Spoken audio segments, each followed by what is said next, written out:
हाय दोस्तों, तो स्वागत है आप सभी का हमारे चैनल जेपी वर्ल्ड क्लासेस में। तो आज का अपना टॉपिक है कैपेसिटेंस। कैपेसिटेंस स्टार्ट करने से पहले मैं बोल दूं, जो आपने प्रीवियस लेक्चर कंप्लीट नहीं किया है तो उसका लिंक डिस्क्रिप्शन में है। चलो स्टार्ट करते हैं। कैपेसिटेंस, इसको स्टार्ट करने से पहले एक चीज़ और बोलना चाहता हूँ। थैंक यू यार सभी लोगों को जिन्होंने मुझे सपोर्ट किया और मेरा चैनल आखिरकार ग्रो करना चालू कर दिया है। तो उन सबको थैंक यू दिल से। आज का अपना टॉपिक है कैपेसिटेंस। तो सबसे पहले आपके मन में एक क्वेश्चन आ रहा हो, कैपेसिटेंस होता क्या है? क्लियर हो जाएगा, सब कुछ क्लियर होगा। एक एक टॉपिक में पढ़ते हैं। जनरली कैपेसिटेंस क्या होता है ये जानना चाहते हो? चलो, कैपेसिटी, किसी भी कंडक्टर की कैपेसिटी को क्या बोला जाता है? कैपेसिटेंस बोला जाता है। मतलब capacity of any conductor to store electric charge is said to be a capacitance. तो इसमें आपका पहला टॉपिक है इलेक्ट्रिक कैपेसिटेंस। ठीक, ELECTRIC इलेक्ट्रिक, CAPACITANC कैपेसिटेंस। ठीक, इलेक्ट्रिक कैपेसिटेंस क्या होता है सबसे पहले ये कवर कर लेते हैं। जनरली इलेक्ट्रिक कैपेसिटेंस को हम C से डोनेट करते हैं। ठीक, इसकी SI यूनिट की अगर मैं बात करता हूं तो SI यूनिट इसकी होती है फराड। जनरली एक स्केलर क्वांटिटी होती है, मतलब मैग्नीट्यूड तो है पर डायरेक्शन नहीं है। चलो, एक स्केलर क्वांटिटी होती है। अब इलेक्ट्रिक कैपेसिटेंस क्या है? अ कैपेसिटी, फिर से यही डेफिनेशन में एग्जैक्ट बोलूंगा।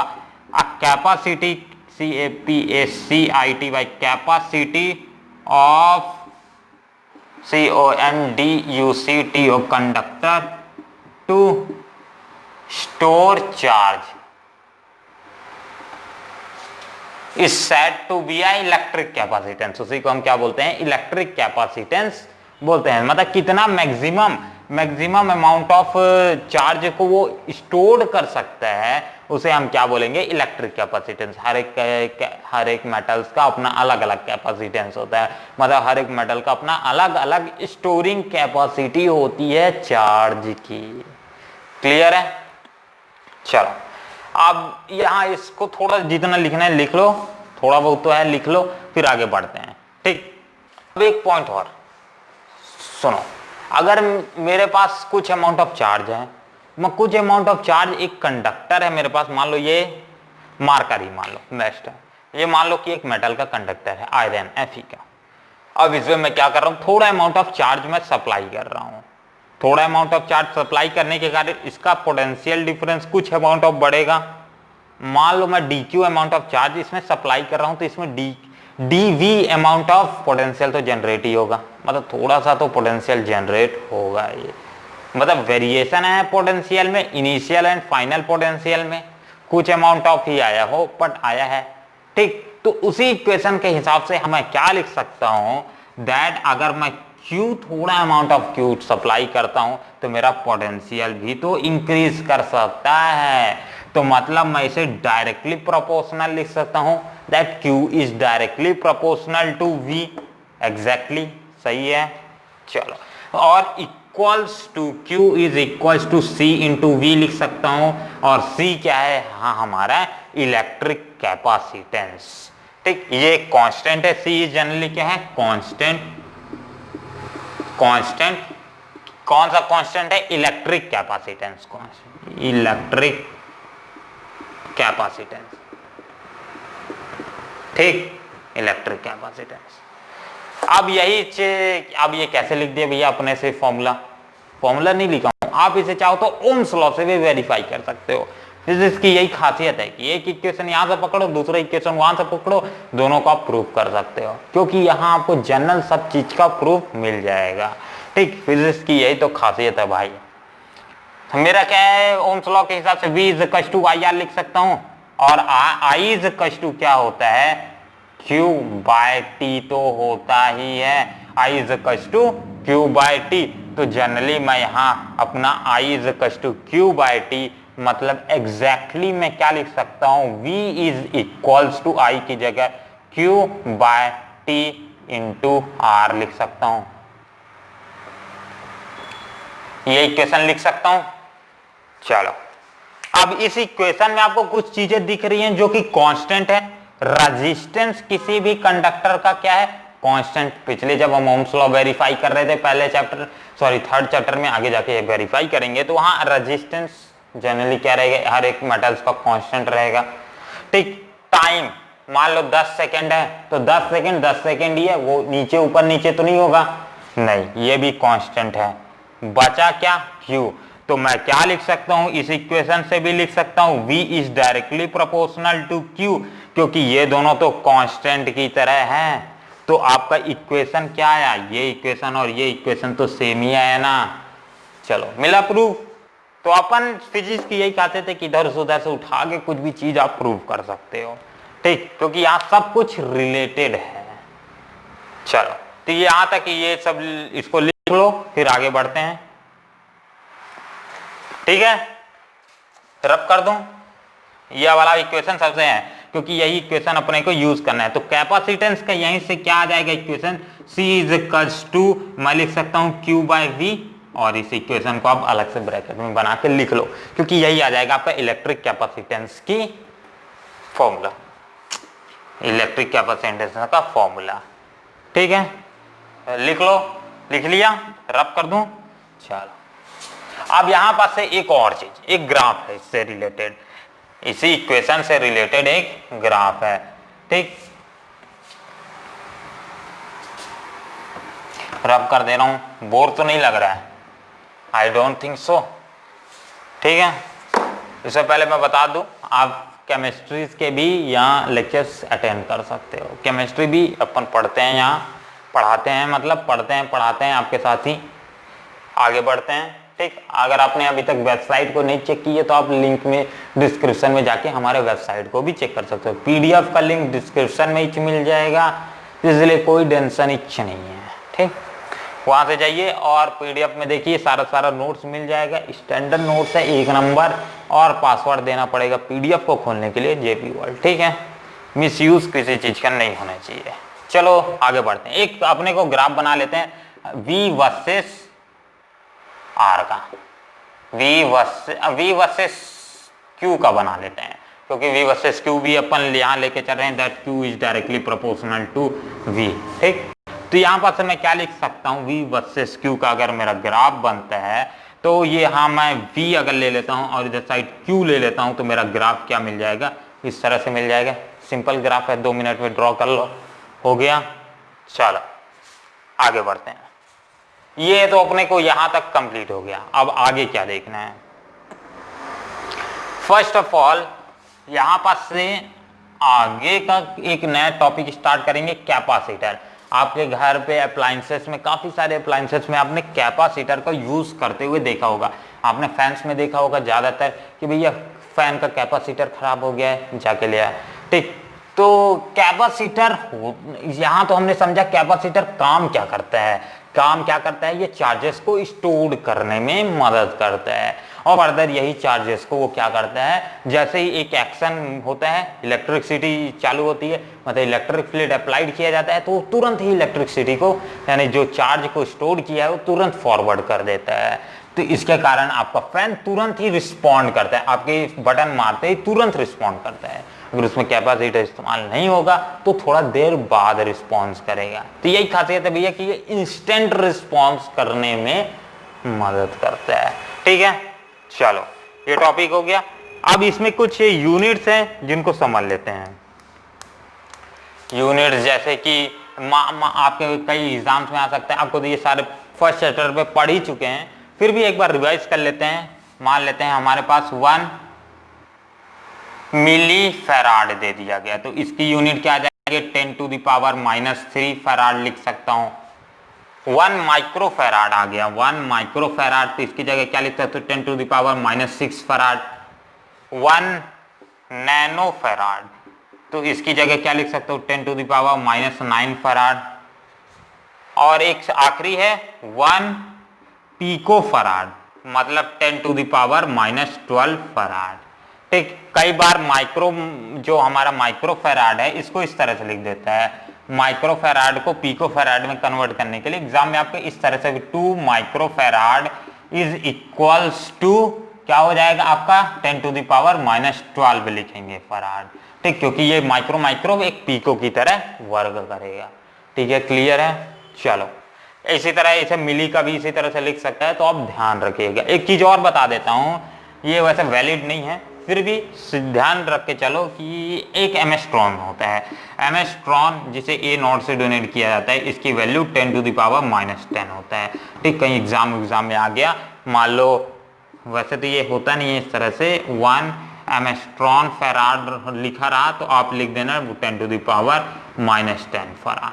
ठीक, ये एक नोट पॉइंट में ऐड कर लो, अगर ऐसा आया तो आप लिख सकते हो। वैसे आपका यूनिट कौन सी है, 1 2 3 4 और एडिशनल में ये 5 हुआ।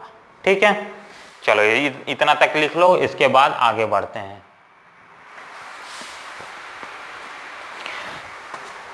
ठीक है, अब आता है नेक्स्ट। अब कैपेसिटर जो है किसी भी कंडक्टर का, डस्टर कहाँ रख दिया भाई, मिल गया। कैपेसिटर किसी भी कंडक्टर का किन किन चीजों के ऊपर डिपेंड करता है। ठीक, कैपेसिटर का एग्जैक्ट किस तरह से सिंबल दिखता है वो आगे जाके इसके वाले टॉपिक में कवर करेंगे, पर इससे पहले हम समझ लेते हैं कि कैपेसिटर किन किन फैक्टर्स के ऊपर डिपेंड करता है। अब वो भी तो कुछ बाई रेजिस्टेंस जैसे कई फैक्टर्स के ऊपर डिपेंड करता है, तो वो भी तो कई फैक्टर्स के ऊपर डिपेंड करता होगा। चलो, तो वो कौन कौन सा फैक्टर है। कैपेसिटेंस डिपेंड करता है, depend on factors on which capacitance depend. ठीक, फैक्टर्स किसके ऊपर डिपेंड करता है, तो पहला आ जाएगा size, shape and size, SHAPE, shape size के ऊपर डिपेंड करता है। दूसरा अगर मैं बात करता हूं तो मीडियम, नेचर ऑफ मीडियम के ऊपर डिपेंड करता है कि किस तरह का नेचर, मतलब किस तरह का अपन का सराउंडेड मीडियम है।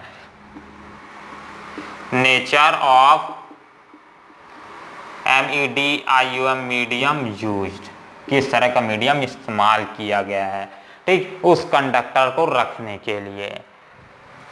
1 2 हो गया, साइज और मीडियम हो गया।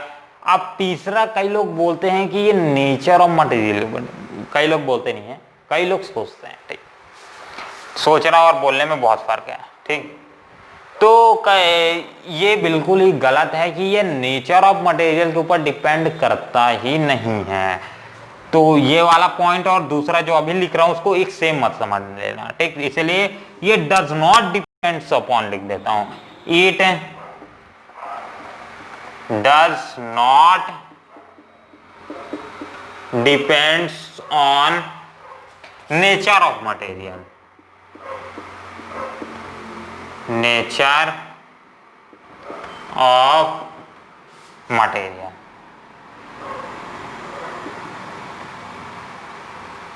ठीक, नेचर ऑफ मटेरियल के ऊपर कतई भी डिपेंड नहीं करता है। ठीक, इस बात को याद रखना।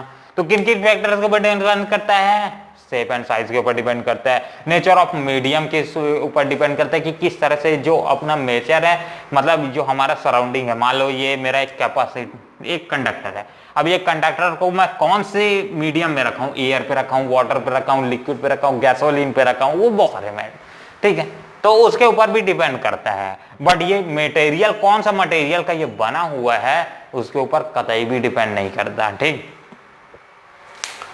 चलो, तो ये इस पॉइंट को लिख लो, इसके बाद आगे बढ़ते हैं। अब अपना नेक्स्ट जो स्टार्ट करना है टॉपिक, वो है कैपेसिटर। कैपेसिटर या फिर कैपेसिटेंस भी बोलते हैं, कैपेसिटेंस अपन तो पढ़ रहे हैं। कैपेसिटर, वाह वाह, चल,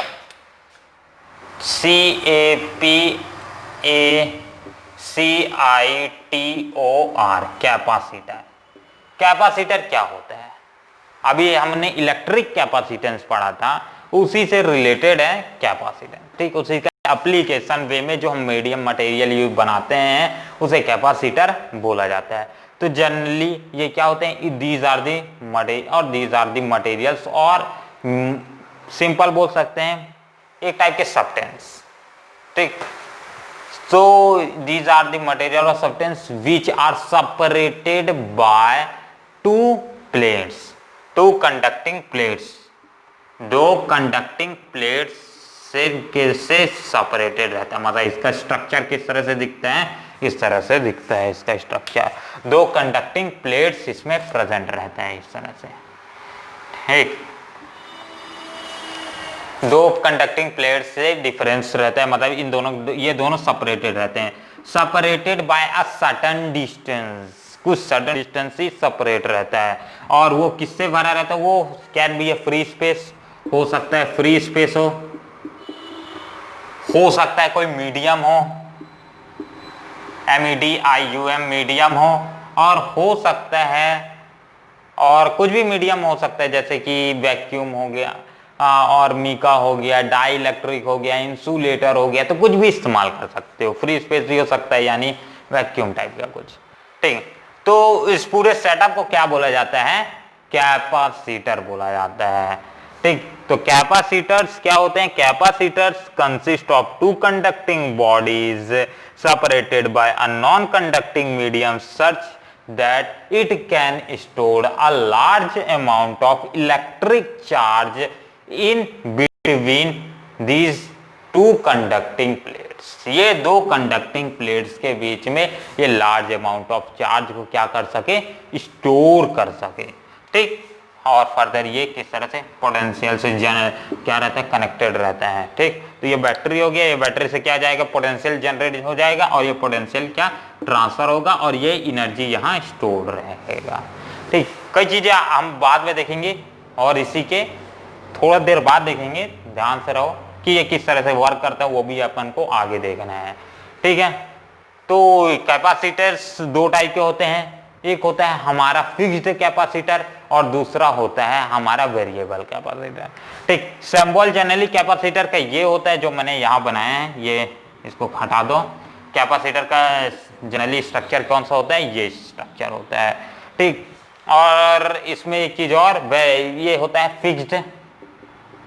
फिक्स्ड कैपेसिटर,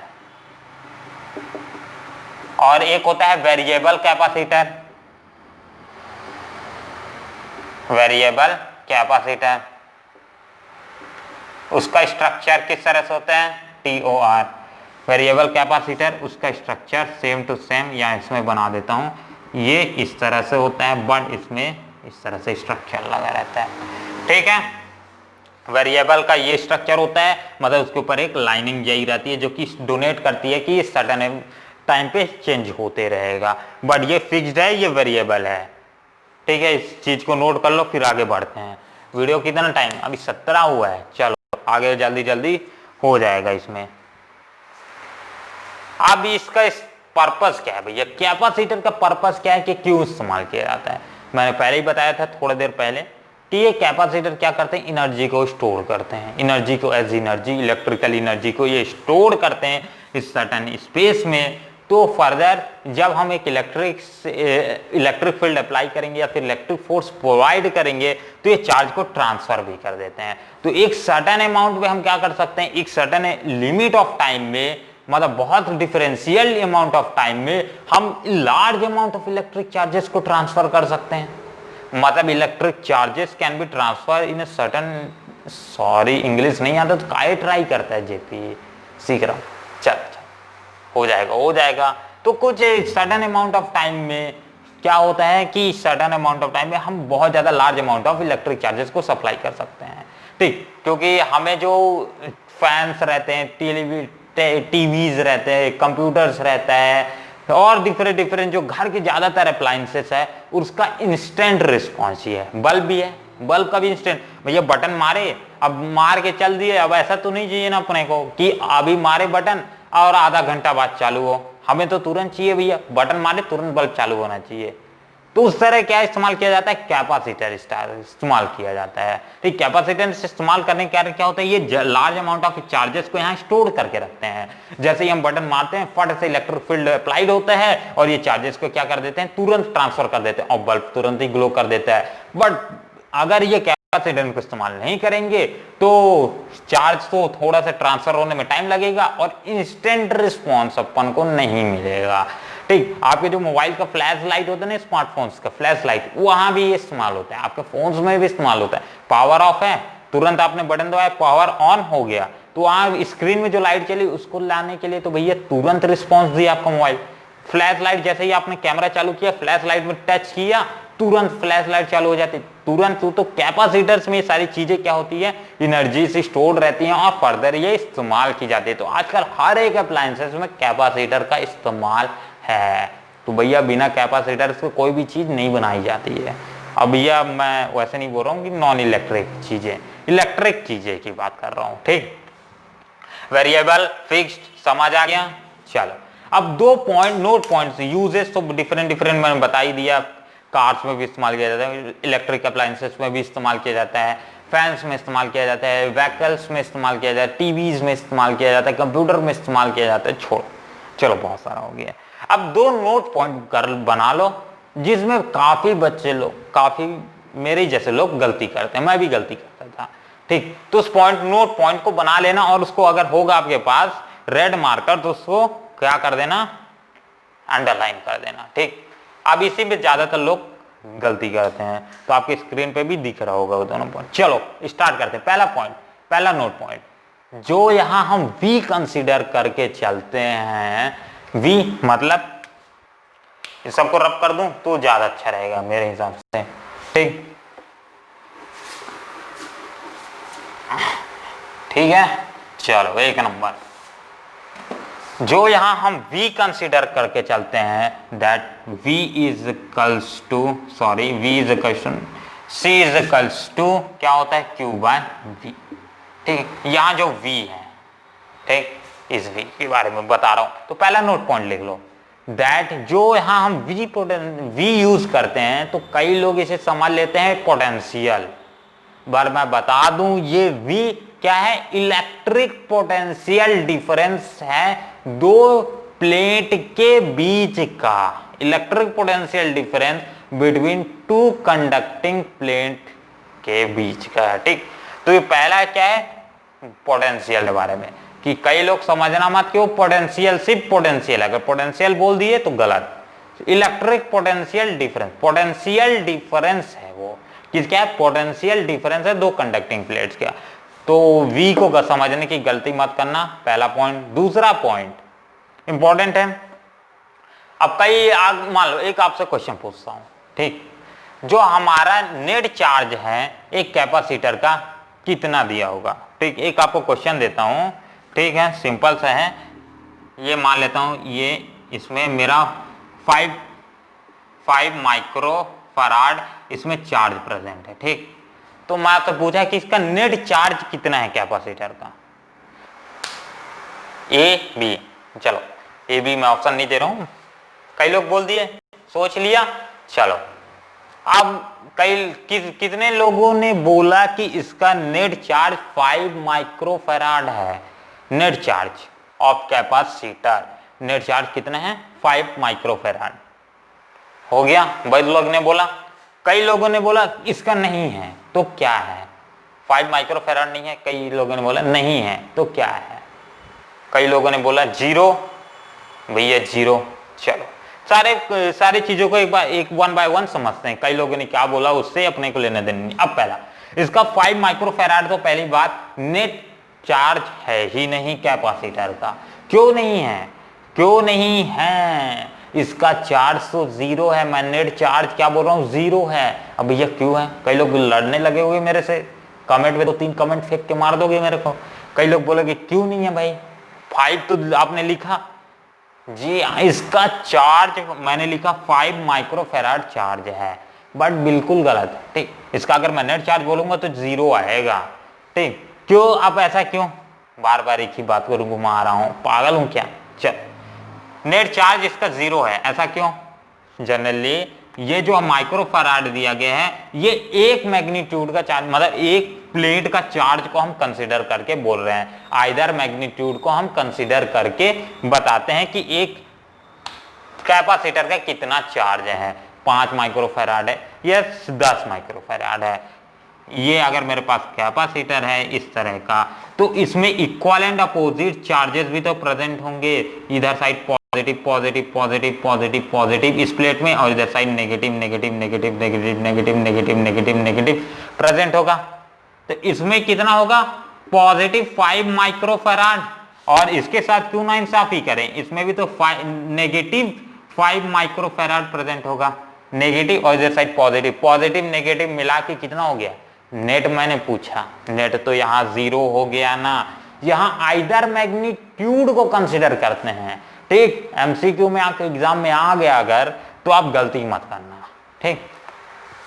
अगर पूछे तो नेट चार्ज क्या होता है कैपेसिटर का, तो फटाक से बोल देना 0, ठीक। आइदर अगर बोला जाता है कि आइदर एक कंडक्टिंग प्लेट में कितना होगा, तो 5 माइक्रोफैराड ही होगा, पर नेट चार्ज अगर इस्तेमाल कर दिए तो 0 ही लिखना। तो ये सेकेंड नोट पॉइंट था, इसको भी आप लिख लो। स्क्रीन पे तो आपको इंग्लिश वाला दिख ही रहा होगा। चलो ये हो गया कंप्लीट।